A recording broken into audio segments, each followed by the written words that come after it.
कबीर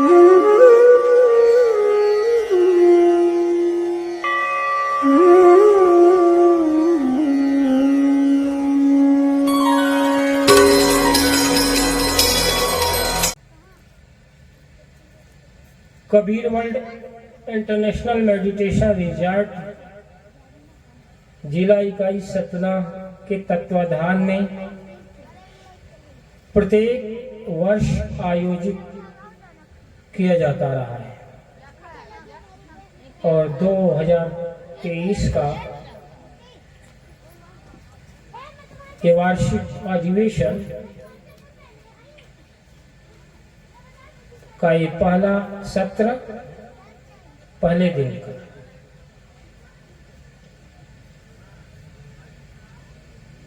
संतों का आना, उनके जीवन दर्शन,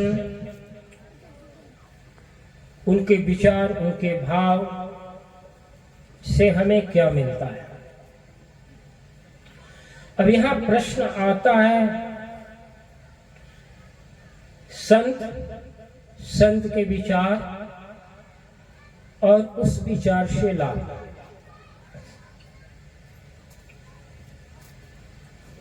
संत शब्द बड़ा अद्भुत शब्द है। संत शब्द भारतीय शब्दकोश में इतना पवित्र, इतना निर्मल, इतना शुद्ध शब्द है, शायद सामाजिक परिवेश का प्रत्येक व्यक्ति इस शब्द से अनभिज्ञ है। संत को भेष से पहचाना जाता है, परंतु संत क्या, संत की पहचान भेष नहीं, संत की पहचान उसके आचरण से होती है, उसके कर्म से और उसके विचार से। पर इन तीनों बातों पर हम विश्लेषण करेंगे। विचार किसी का गलत भी हो सकता है और सही भी हो सकता है। भेष से सज्जनता का कोई भी प्रमाण नहीं मिलता। कोई भी चोर भेष बना करके तो डाका डाल सकता है, समाज को अच्छा प्रदर्शित कर सकता है अपने आप को, लेकिन वह शुद्ध है, प्रभुत्व है, यह मत कोई कल्पना है। परंतु विचार सही और गलत हो सकते हैं। बाहर का जो वह आडंबर है, भेष है, वो सही गलत हो सकते हैं, परंतु आचरण सही और गलत अगर हैं तो संत नहीं है। क्योंकि संत की पहचान केवल उसके दर्शन से, जीवन दर्शन से, संत की कसौटी उसकी कर्म से, आचरण से।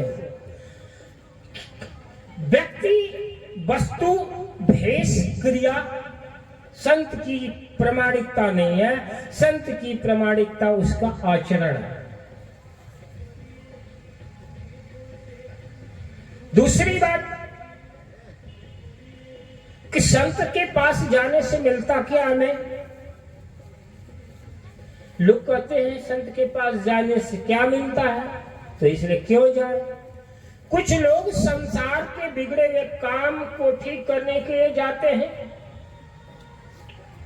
कुछ लोग ज्ञान को लेने के लिए जाते हैं, कुछ लोग संसार से दुखी हैं, पीड़ित हैं, त्रसित हैं, अपनी बात को रख करके आशीर्वाद चाहते हैं जिससे उनके जीवन की समस्या दूर हो सके। नाना प्रकार के कारण होते हैं। कारण कुछ भी हो संत के पास जाने का, परंतु संत के पास जाने के पास आपको कुछ मिलता ही है।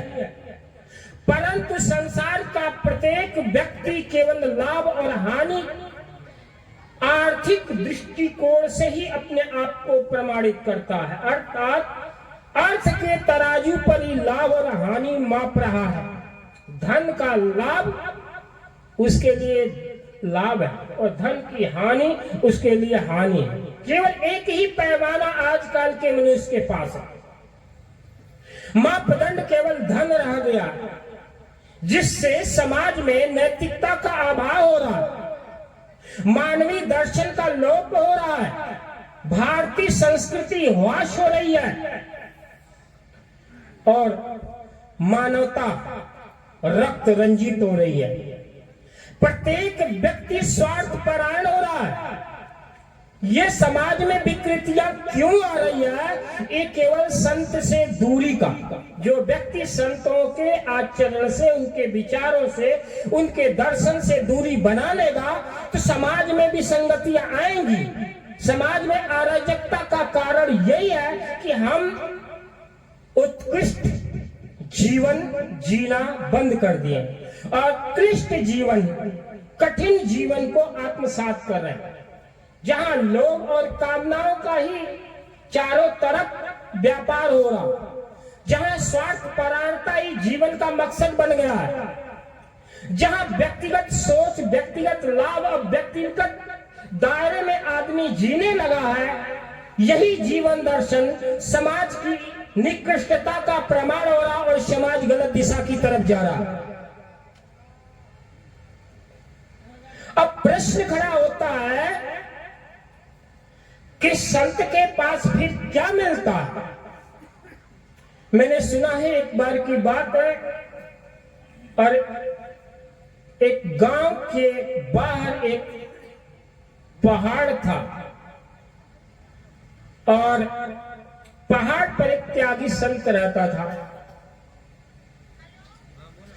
आपके धन का, आपके पद का, आपके प्रतिष्ठा का संत के दृष्टिकोण में कोई मूल्य नहीं।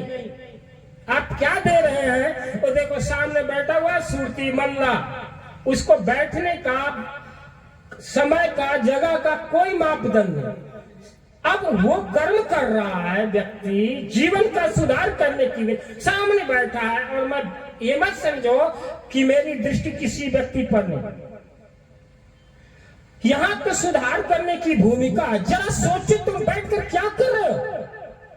अब तुम संस्कार, मैं बोला समाज में आ रखा, सुरती खाएगा बुद्धि भ्रष्ट होगा, निकोटीन जाएगा बॉडी के अंदर, जो नहीं खाने वाला चीज है फिर भी वो खा रहा, मल रहा है, ठोकेगा तो अगल बगल झाग जाएगा,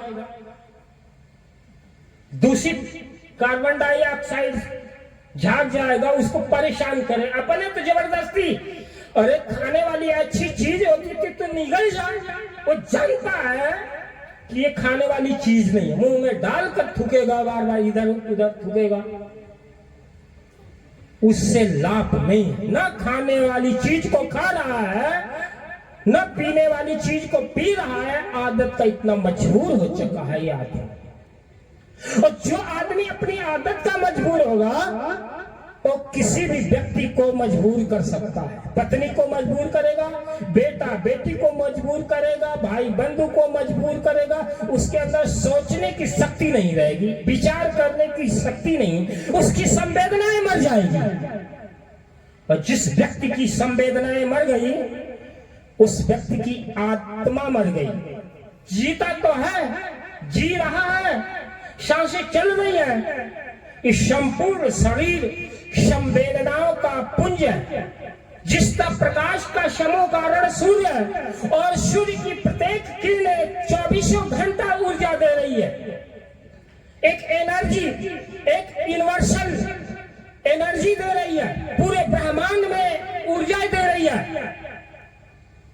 चंद्रमा अपनी रश्मि किरणों से शीतलता दे रही है, वायु स्पर्श दे रहा है, धरती अन्न दे रही है, और जल शीतलता दे रही है, हवा कोमलता दे रही है। प्रकृति जो जड़ है, जो कुछ भी नहीं जानते, जिनको हम स्वभाव से जड़ कहते हैं, नॉन कॉन्शियस कहते हैं, वो हमको दिन रात दे रहे हैं। उनका प्रवृत्ति मानव संरचना के संवर्धन में है, मानव के हित में कार्य कर रहे हैं। परंतु ये मनुष्य जो जड़ पदार्थ से प्राप्त ईश्वरत्व प्रमाण से लाभ लेना है, उसको ले भी रहा है और अपनी आदतों को बिगाड़ कर, अपनी संवेदनाओं को मार करके, अपनी बुद्धि को, अपने कर्म को, अपने विचार को, अपने मन को, अपने अंतःकरण को गंदा करके आदमी को दुखी कर रहा है। मैं कह रहा था महात्मा था, और महात्मा के पास एक बहुत बड़ी विद्या थी, सोने की विद्या। सोना बनाने की विद्या उस महात्मा के पास थी। गांव के लोग बहुत गरीब थे। किसी तरह से खबर पहुंची गांव वालों को कि जो पहाड़ की चोटी पर महात्मा रहता है, वो महात्मा सोना बनाने की कला जानता है। यदि हम गांव के लोग उससे विद्या सीख लें तो हमारी गरीबी मिट जाए, दरिद्रता मिट जाए।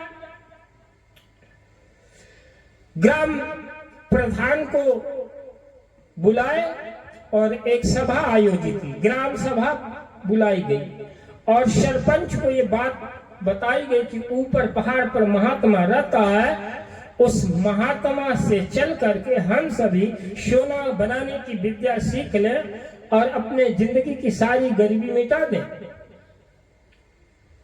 सभा, ग्राम सभा आयोजित की और सभी एक मत होकर के महात्मा के पास गए। साथ साथ सरपंच भी गया। सभी महात्मा को दंडवत प्रणाम करके निवेदन किए कि प्रभु आपके पास एक दुर्लभ विद्या है। ये पहाड़ के नीचे लोग गरीब वास करते हैं, किसी तरह मेहनत मजदूरी करके जिंदगी गुजार रहे हैं।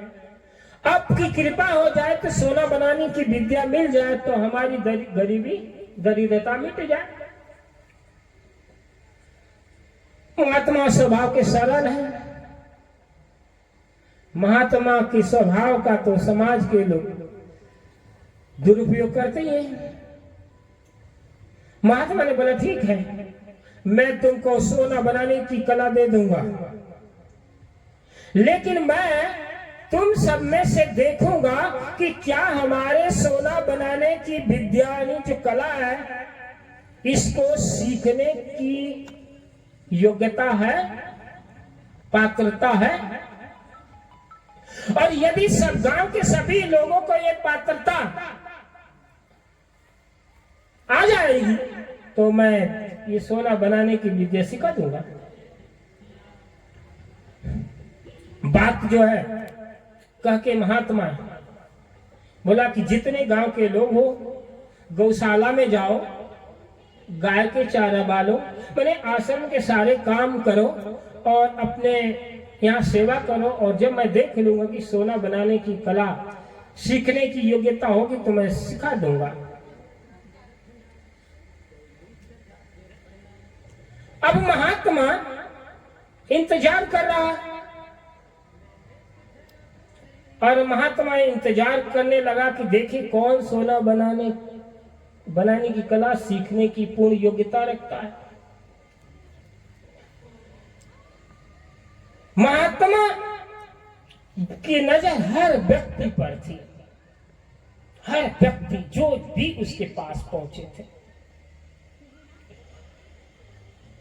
अब ये ओए तुमको कुछ बता करके भेजा था, अब तुम अपने बात मेरी बातों पर नजर भी नहीं रखे, तुम शांत बैठ जाओ, डिस्टर्ब कर रहे हो, शांत रहो।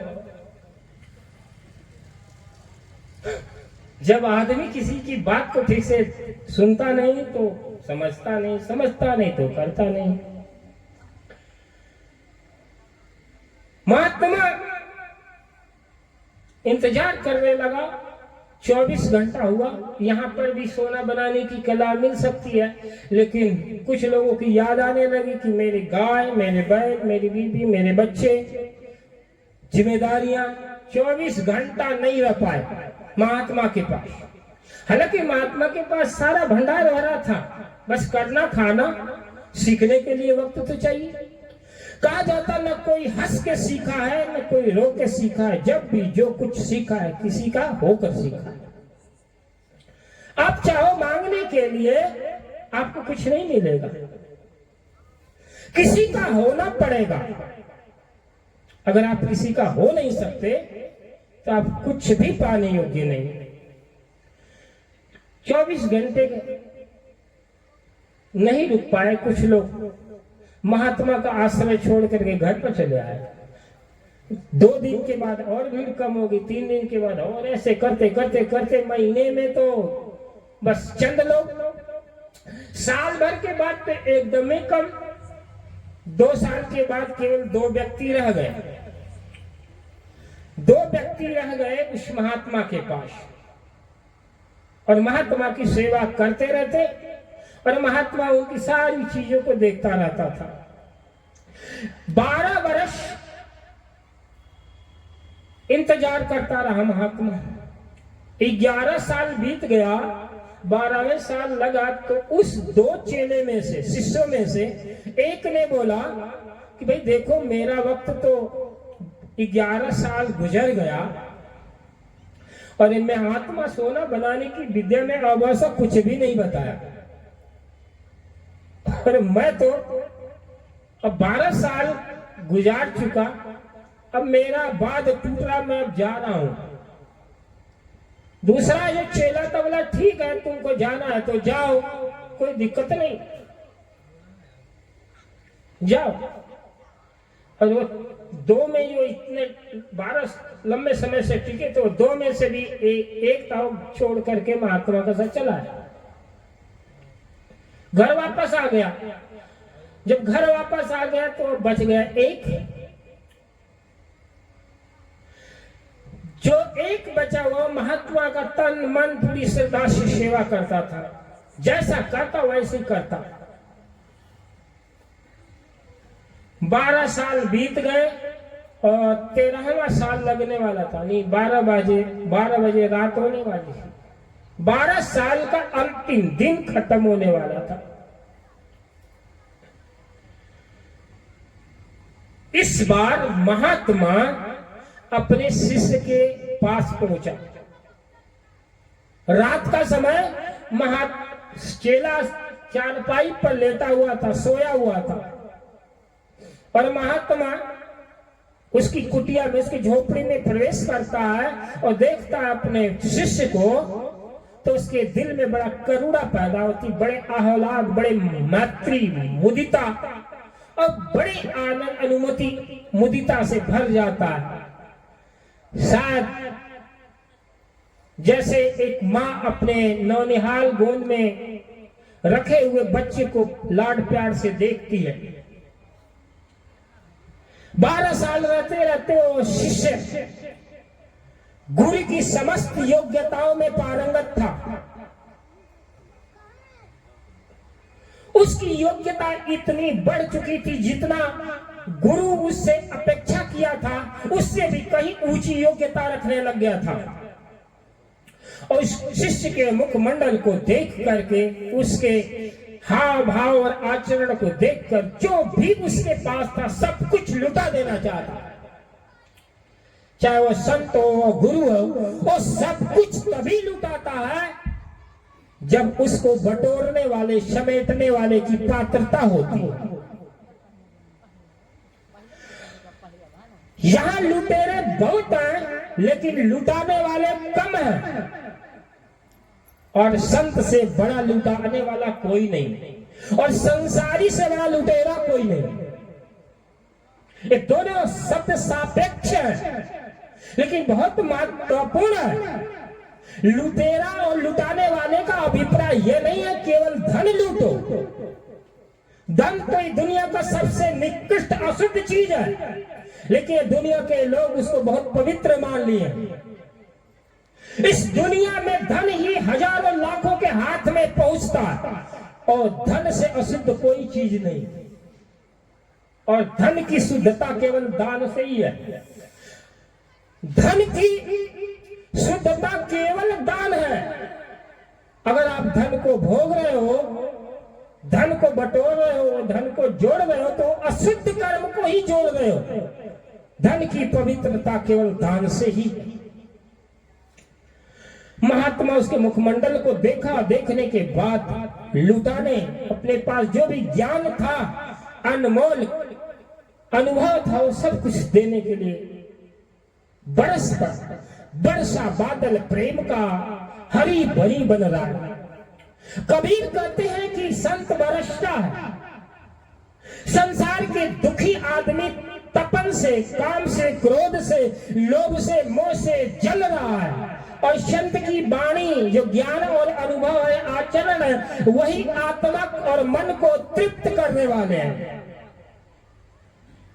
क्या धन को बटोर कर आपके मन की तृष्णा मिटी? क्या इतना घर मकान दुकान सब कुछ बना ले आपको मन की शांति मिली? क्या पद प्रतिष्ठा मान सम्मान गौरव को प्राप्त करके आप सुखी हो पाए?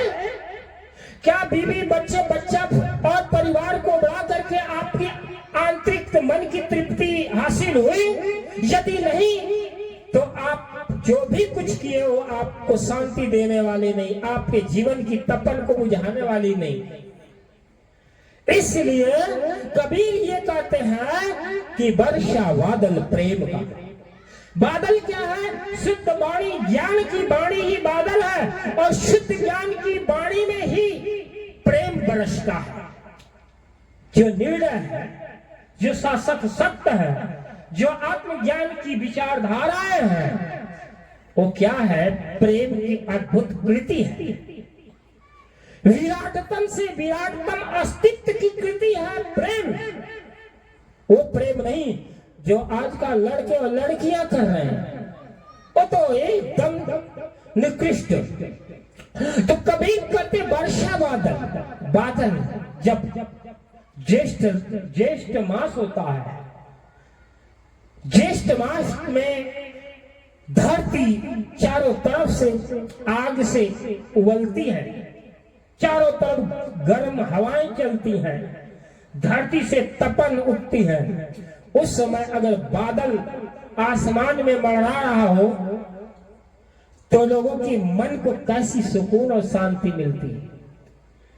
पसीने पसीने बदन से छलक रहा हो, धरती से आग बरसती हो, सूरज तप रहा हो, और अकस्मात ज्येष्ठ मास में बादल आए हवाओं को का झोंका लेकर के, तो जरा कल्पना कीजिए उस ब्रह्मांड की, यूनिवर्स की जो कृति है बादलों का, कैसा आपके मन को शीतलता प्रदान करता है, कैसे आपके मन को तृप्त करता है, रो में एक अलग आनंद स्फुरित करता है।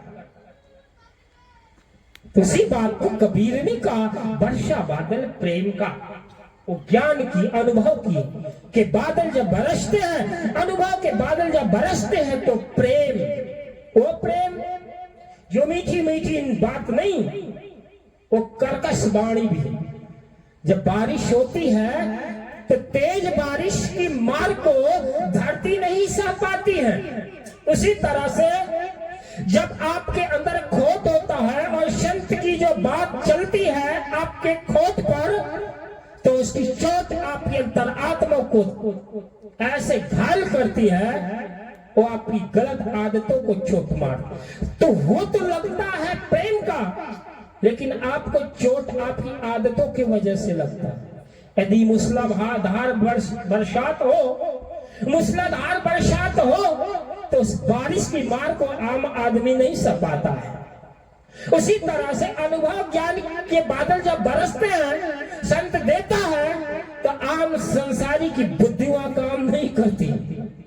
ये लिखी बातें नहीं है। तो मैं कह रहा था, वो महात्मा अपने शिष्य की कुटिया में प्रवेश किया, और प्रवेश जैसे किया तो शिष्य के मस्तिष्क को देखा और सोचा कि अब तो जो भी कुछ मेरे पास है बस लुटा देने का है। अपने शिष्य के बाजू वाले हाथ को पकड़ा और बड़े प्यार से बोला, पुत्र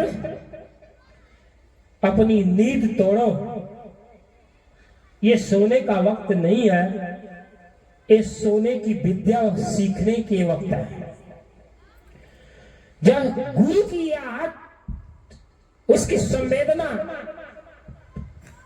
मिली तो वो झट से खड़ा हो गया और बोला, गुरुदेव आप मुझे आज्ञा देते, मैं आपके पास चला आता, आप मेरे पास आने का कष्ट क्यों किए? गुरु ने बोला कि आज तक तो तू मेरे पास आता था मेरी सेवा करने के लिए, लेकिन आज मैं तेरी सेवा के लिए आया हूं। देखो कितना अद्भुत प्रेम। गुरु की सेवा शिष्य ही नहीं करता, सबसे बड़ा सेवा तो गुरु करता है शिष्य की, बहुत अद्भुत सेवा देता है। बस आपके अंदर योग्यता होना चाहिए, पात्रता होना चाहिए।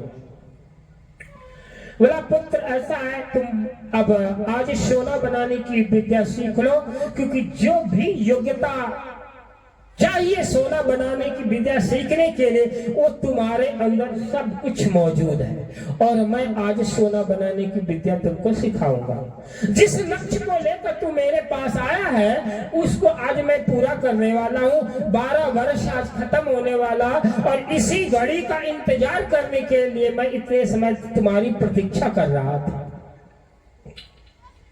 शिष्य ने हाथ जोड़ा और हाथ जोड़ करके बोला, गुरुदेव मैं आपके साथ उठते बैठते चलते फिरते खाते पीते और आपके हर एक वचन को सुनते मेरा जीवन संपूर्ण सोनमय हो गया, सोने जैसा हो गया। मैं अब नाशवान तुच्छ पदार्थ की कला सीखकर मैं क्या करूंगा? ऐसी पात्रता और ऐसे उदार भाव जिस दिन अगर जिस शिष्य के अंदर है वही सच्चा शिष्य है। बौद्ध दर्शन में भगवान बुद्ध का अन्य शिष्य आनंद रहा, जिसको कहते हैं संतों की चरण रज। वो चरण रज कहना बड़ा सरल है, पर संत का चरण रज बंधन करना बहुत कठिन है। उसके लिए अपने अहंकार को पिघलाना होता है, अपने अभिमान को गलाना होता है, तब किसी संत की असीम कृपा होती है। तो संत सभी नहीं है। संत की छाया, उसका स्पर्श, उसका संसर्ग आपके जीवन को अनूठी वृत्ति में बदल देता है। उसकी छाया आपके रोम रोम के अंदर एक अलग दिव्य ऊर्जा से भर देता है। परंतु भेषधारियों की भीड़ और पाखंडियों की भरमार भारतीय दर्शन को बदनाम कर रही है। धर्म, अध्यात्म, संप्रदाय, वर्ग, जाति भेद को मिटा करके धर्म की स्थापना के लिए भगवान कृष्ण ने जो लोकोक्ति गीता के द्वारा मानव जगत को प्रदान की, वैसी ही कृति कबीर अपनी छोटी छोटी बातों में पिरोया। संतों में कभी भी भेदभाव नहीं है। भेदभाव अनुयायियों की विडंबना कृति मतान्धता से पैदा होती है। जब धर्म और मत पंथ की मतान्धता, विचारों की मतान्धता, भावनाओं की मतान्धता फैलती है, तब दर्शन का उदय होता, विचारधाराएं का उदय होता। वो विचारधाराएं लड़ाने का कारण था। परंतु भारतीय दर्शन का सबसे अद्भुत ग्रंथ गीता है। यहां सोचेंगे कबीरपंथी हैं, कबीर की बात करना चाहिए। मैं गीता की भी बात करता हूं। क्यों? क्योंकि कबीर और कृष्ण अलग नहीं है। मैं अलग परिवेश की बात कर रहा हूं। जो कबीर को समझ लिया वो कृष्ण को समझ लिया, जो कृष्ण को कबीर समझ लिया कबीर को समझ लिया। कबीर मानवतावादी है तो कृष्ण भी महामानवतावादी थी, क्योंकि गीता केवल मानवतावाद का दर्शन प्रतिपादित करती है।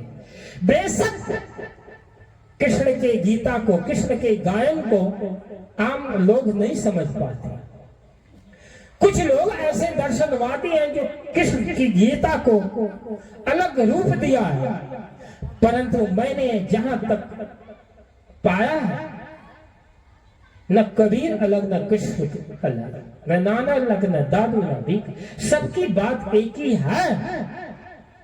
तुम अपने आप को मुक्त करो, अपने कर्म का सुधार करो, अपने वाणी को संयम दो, अपने आचरण को सुधारो, अपने रहनी गहनी को, अपने आहार विहार को सुधारो। कौन महात्मा, कौन संत, कौन अध्यात्मवादी, कौन दर्शनवादी करता है कि तुम उल्टा पुल्टा करो? किसी ने नहीं किया। किसी ने 4 बात बताई, किसी ने 8 बात बताई, किसी ने 10 बात बताई, किसी ने 2 बात बताई, किसी ने 5 बात बताई, लेकिन वो सभी बात यही बताए कि ये मत करो, ये मत करो, ये मत करो। वो नहीं कहा कि चोरी करो, वो नहीं कहा कि तू नशा करो, जुआ खेलो, किसी बहन बेटी में गलत नजर डालो, कभी भी किसी महात्मा ने नहीं कहा, चाहे उसका विचारधारा कोई भी ना हो। कुछ मूर्ख तो ये कहते हैं कि भगवान कृष्ण के पास 16,108 रानियां थी, लेकिन उनको ये पता नहीं है कि 16,108 कन्याओं को भगवान कृष्ण ने कारागार से मुक्त करवाया, उनको जीवन दान दिया। और जब कृष्ण ने उनको जीवन दान दिया, जेल से रिहा किया, तो उन्होंने कृष्ण को वरण किया। वरण कैसे किया जाता है? वरण का मतलब है जब आपके ऊपर कोई व्यक्ति अन्य कृपा करता, आपके जीवन में सहयोग करता है, तो आप उसके कृतज्ञ हो जाते, कृतज्ञ हो जाते। कृतज्ञता ही वरण है। और जैसे आपका कोई कार्य कर देता है आदमी, बहुत बड़ा कठिन क्लिष्ट कार्य कर देता, तो आप उसको धन्यवाद करते हैं। लेकिन धन्यवाद कर देने से आप उसके ऋण से, उसकी कृतज्ञता से आप मुक्त नहीं होते हैं। तो भगवान कृष्ण ने 16,108 कन्याओं को कारागृह से मुक्त किया, और उन कन्याओं ने कृष्ण को अपनी लाज की रक्षा हेतु अपना इष्ट माना, न कि पत्नी। तीसरी बात जो दर्शन अध्यात्म कहता है, भगवान कृष्ण 16,108 वैदिक ऋचाओं को कंठस्थ कर रखा था। बादरायण ऋषि, बादरायण बद्रिकाश्रम में वो 2 बजे रात को यानी भोर में उठ करके 16,108 ऋचाओं का गायन करते थे। वो कल्पज्ञ योगी थे, वो भोगी नहीं थे। परंतु कितने मूर्ख हैं जो कहते कि गोपियों के कपड़े छीनते थे। और वो ही नहीं कहते कि एक राज्यसभा में नग्न करने वाली, लाज का हरण करने वाले द्रौपदी की लाज उसने बचाई। एक सामान्यवादी, कृष्ण मानवतावादी, कृष्ण के प्रति ऐसी गलत लांछना हमारे ही धर्म के लोग उल्टे सीधे करते, ये बड़े विचारणीय है। गीता में कहीं भी ऐसा वर्णन नहीं मिलता है जिसमें भगवान कृष्ण ने युद्ध के लिए कहा। युद्ध आपकी नीति है। आपके ऊपर कोई प्रहार करता है तो आत्मरक्षा करना आपका धर्म है। परंतु आपका अंत करने वाला आदमी आपका अंत करना चाहे तो आप क्या करेंगे? भारत को इसी का भोगदंड मिला, क्योंकि उस काल के मुगल काल के समय में हम कृष्ण को नहीं अपनाए। अगर उस समय कृष्ण को अपनाए होते तो 800 वर्ष तक मुगल काल भारत में नहीं होता और सनातन धर्म का अंत नहीं होता, न सोमनाथ टूटता, न इतने हिंदुओं का क्या होता, धर्मांतरण नहीं होता। और मैं किसी धर्म जाति की बात नहीं कर रहा, मैं दर्शन की बात कर रहा हूं। सोमनाथ को तोड़ा गया और जगह अकाशी देख लो, मथुरा देख लो और देख लो, ये क्या हुआ? आपकी आपके सहनशीलता का लोगों ने कायरता की तरह से देखा। आपकी सहनशीलता आपकी कायरता में बदल गई और आपका अंत हुआ, आपकी संस्कृति का अंत हुआ। और जिस व्यक्ति की संस्कृति का अंत होता है, समझ में आता है, जिस व्यक्ति की संस्कृति का अंत हो जाए उस व्यक्ति के अस्तित्व का अंत हो जाता है। इसलिए संस्कृति की रक्षा करना हमारा कर्तव्य है, अपने धर्म की रक्षा करना अपना कर्तव्य है। महात्मा ने बोला कि मैंने सोना बनाने की कला सिखाने के लिए तैयार हूं, परंतु शिष्य ने बोला आपके साथ रहते रहते मेरा जीवन सोने के समान है गुरुदेव, मुझे सोना बनाकर सीख करके क्या करना। ऐसा भाव लाखों करोड़ों शिष्यों में होता है, और कली काल में तो संभव ही नहीं। मैं कह रहा था ये भारत की दुर्दशा धर्म की नपुंसकता से पैदा हुआ, क्योंकि गीता को ठीक से आयाम नहीं दिया गया। कुछ चंद लोग कबीर को क्रांतिकारी कहते हैं, माना कि कबीर ने क्रांतिकारी विचार दिए, यथार्थवादी विचार दिए, लेकिन उनको कबीर पंथी कितना आत्मसात कर रहे हैं वो देखते ही बनता है। यहाँ 20-25 गांव कबीर पंथी है, लेकिन क्या है कबीर पंथियों के मानवतावाद, कबीर के सिद्धांत का क्या है? आदमी क्यों फिर कबीर पंथी। अब कृष्ण की बातें ले लीजिए, मैं बाल की खाल निकालने लगूंगा तो बड़ा अटपटा लगेगा, परंतु ये जो बुद्धि को तेज करने की बात है, मैं ये कह रहा कि धर्म की परिभाषा क्या है। धर्म की परिभाषा सहनशीलता है, परंतु अति सहनशीलता सदा धर्म के विरुद्ध है। सहनशीलता धर्म है, लेकिन अति सहनशीलता धर्म के विरुद्ध है। यही बात कृष्ण ने कहा। धर्म आपकी रक्षा करता है, लेकिन धर्म की रक्षा करना भी आपका कर्तव्य है। यहाँ अति सहनशीलता कृष्ण नहीं बता रहे, और कबीर भी तो वही करे। कबीर खड़ा बाजार में लिया था, कबीर बेटा जो घर जा रहे आपने चले हमारे, वो साथ की बात करें, बड़ी उल्टी बात कर रहे हैं हमारे समझ में। कबीर खड़ा बाजार चाहे सब ठीक है, ना कहूं से दोस्ती, ना कहूं से बैठ, ये कबीर की सामंतावादी विचारधारा है। कबीर और कृष्ण भी तो वही कर रहे हैं, लेकिन हमारे बात में कृष्ण कबीर की बात बड़े समझ, कबीर की बात सरल ढंग से समझ में आएगी, लेकिन कृष्ण की बात नहीं समझ में आएगी। कृष्ण कहते हैं कि धर्म रक्षता, धर्म की रक्षा करो, धर्म तुम्हारी रक्षा क्या करता है। धर्म कोई आदमी कि तुम्हारे मारने काटने के लिए दौड़ा रहा तो धर्म आकर के बचा देगा, हाथ पकड़ देगा। मैं कहता हाँ पकड़ सकता है हाथ, लेकिन धर्म को तुम समझो तो धर्म को चारों तरफ तुम्हारे संकट को रोकेगा।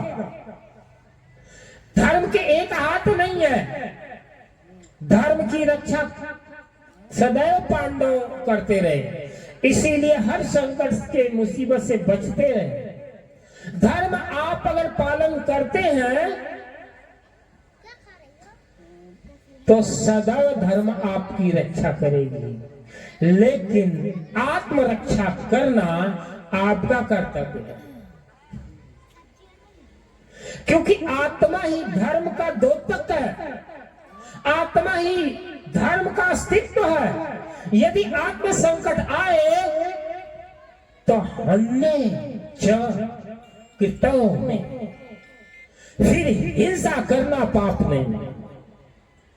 अगर धर्म के ऊपर संकट आ जाए तो हिंसा भी धर्म है। जिस तरह से झूठ बोलना पाप है, परंतु झूठ बोलने से किसी व्यक्ति की प्राण की रक्षा होती है तो 1000 धर्म से भी झूठ बोलना श्रेष्ठ है। झूठ बोलना पाप है, असत्य बोलना पाप है, लेकिन अगर आपके झूठ बोलने से किसी व्यक्ति के जीवन की रक्षा होती है तो 1000 धर्म के पुण्य से एक झूठ श्रेष्ठकर है। लेकिन ये झूठ आपातकाल में बोलना चाहिए, केवल मान बढ़ाई में और ठकुर सुहाती में नहीं, केवल व्यक्तिगत लोभ में पढ़ करके नहीं।